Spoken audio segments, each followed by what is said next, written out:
j'espère que vous allez bien, que vous prenez soin de vos bouquins et au-delà de tout, de vos cœurs. On se retrouve pour un nouveau vlog où vous m'accompagnez au marché de la poésie. C'est parti! Regardez, il y a qui? Salut! Donc là, je suis du coup Enfin, je suis presque arrivée au marché de la poésie. C'est tout au fond là-bas, je crois. Et donc peut-être il y a un nouvel ami du coup qui va me rejoindre. Finalement pas. Et après je pense que on fera peut-être un petit ciné. Ça me tue parce que à chaque fois que j'ai des petits moments à moi, en fait c'est jamais prévu. C'est toujours à l'improviste comme ça. Enfin bref, à tout à l'heure, faut pas que j'épuise la batterie.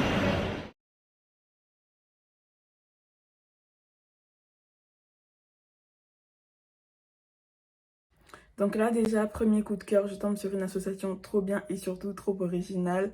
Je laisse le représentant la présenter. Chayam, ici c'est le stand de l'association Iniens, qui est une association de soutien à la création, qui vient ici pour porter les projets d'autres structures, collaborer avec eux pour que ça puisse être possible. On essaie de faire des premiers recueils de poésie, de distribuer d'autres éditeurs. Ici vous avez un éditeur de Châlons en Champagne qui s'appelle L'Éternité.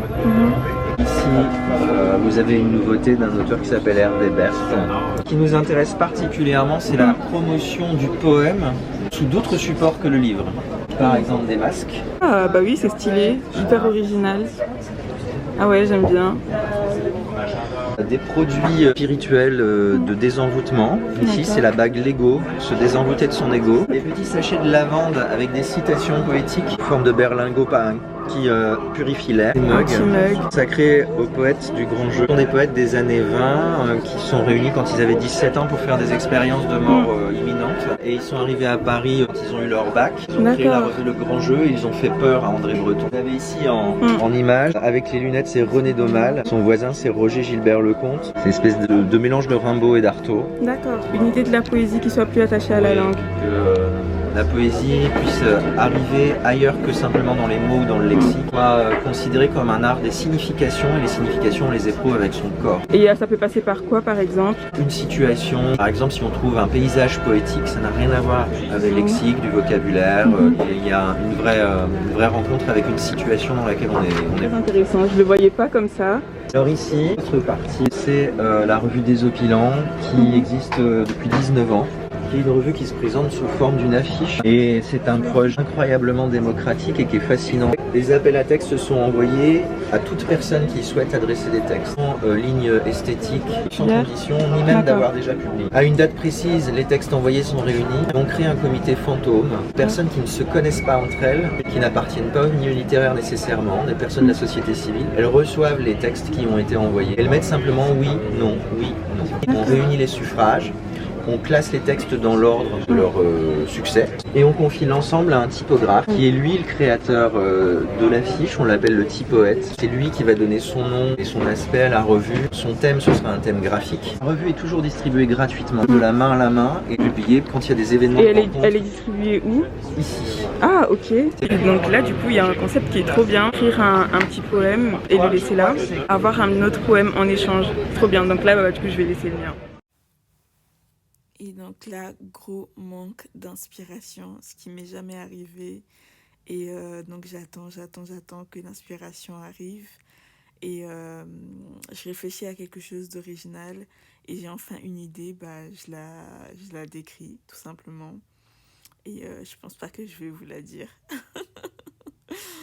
Et du coup j'écris le petit poème. Pendant que lui, il écrit aussi le mien. Donc j'appose quand même une petite signature et là c'est lui qui a terminé d'écrire le mien.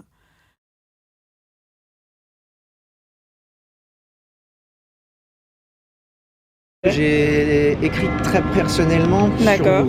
Ok, merci beaucoup. Ça fait très plaisir en tout cas. Merci. Et bon courage à vous. Au revoir. Le stand suivant, Les Lieux-Dits. Donc c'est une maison d'édition contemporaine qui est aussi très originale parce que comme vous pouvez voir, les formes sont très originales. Ça se rejoint un petit peu avec l'association précédente et j'ai beaucoup aimé parce que c'était super épuré et ça fait très contemporain. Bonjour. Bonjour. On est sur le stand des éditions Caractère, donc on est une maison d'édition qui a été fondée en 1950 par un poète qui a passé 5 ans en temps de concentration pendant la guerre. Et donc on a ses œuvres ici, donc on a ses œuvres intégrales, et là c'est les actes d'un colloque qui a été fait sur lui.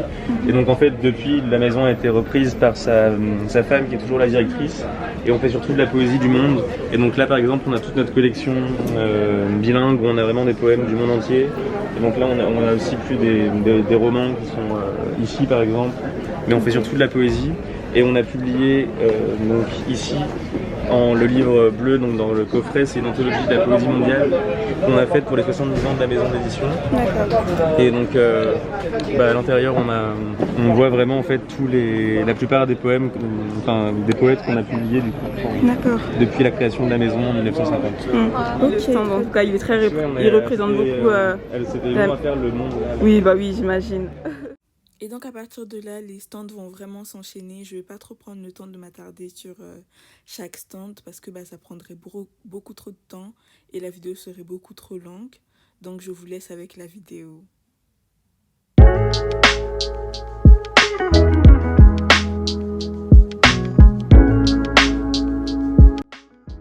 Je fais une petite exception sur celui-ci parce que pour ceux qui connaissent mon livre Liaisons dangereuses, vous allez reconnaître les petits caractères un peu originaux et surtout très line art, etc.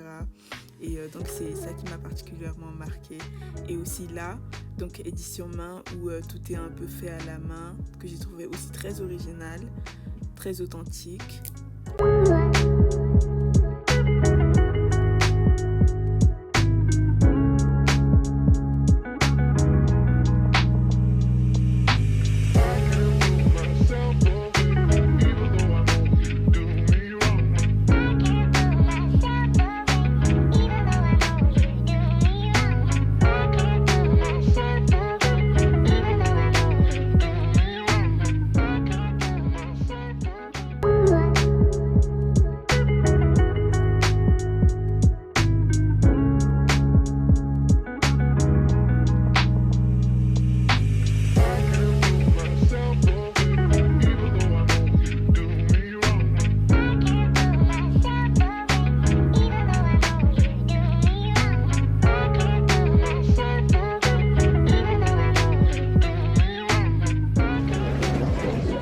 J'arrive donc sur le dernier stand, l'étang des cerises, que j'ai visité. Après évidemment il y en avait plein d'autres, mais moi c'est le dernier que j'ai pu visiter.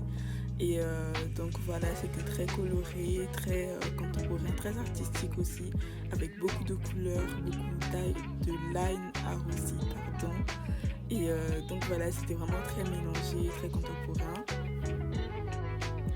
Et puis me voilà qui finalement rentre chez moi, donc le potentiel nouvel ami n'est finalement plus venu. Enfin il est venu mais ça n'a pas abouti. Enfin je sais pas pourquoi je vous raconte ma vie. Donc voilà, là je rentre chez moi, je prends les escaliers, tout ça. Je prends le métro parce que j'habite sur Paris. En fait non, j'habite en banlieue. Donc je prends d'abord le métro. Ah oui, petite pub parce que j'ai participé à la pub. Donc je prends d'abord le métro avant d'aller à Saint-Lazare pour aller chez moi. Voilà.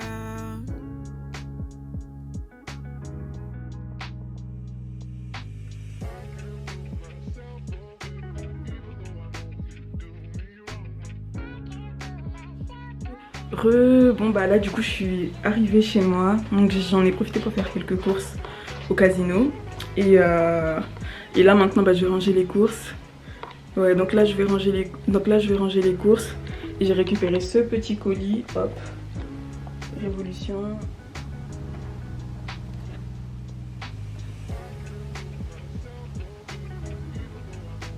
Je vous montre de plus près ce que j'ai pris. Une petite palette à sourcils comme ça.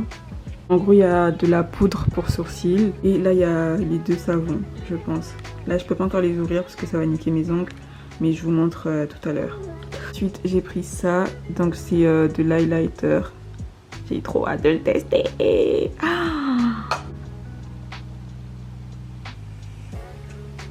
sont trop mignons.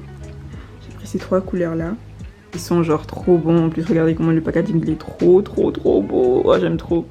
J'aime beaucoup trop. Oh là là. Voilà, c'est la fin de la vidéo. Si ce vlog vous a plu, n'hésitez pas à me laisser un petit pouce bleu, à vous abonner, à liker, à commenter et surtout à activer la cloche de notification. Donc on se dit à bientôt pour un nouveau vlog. Kiss.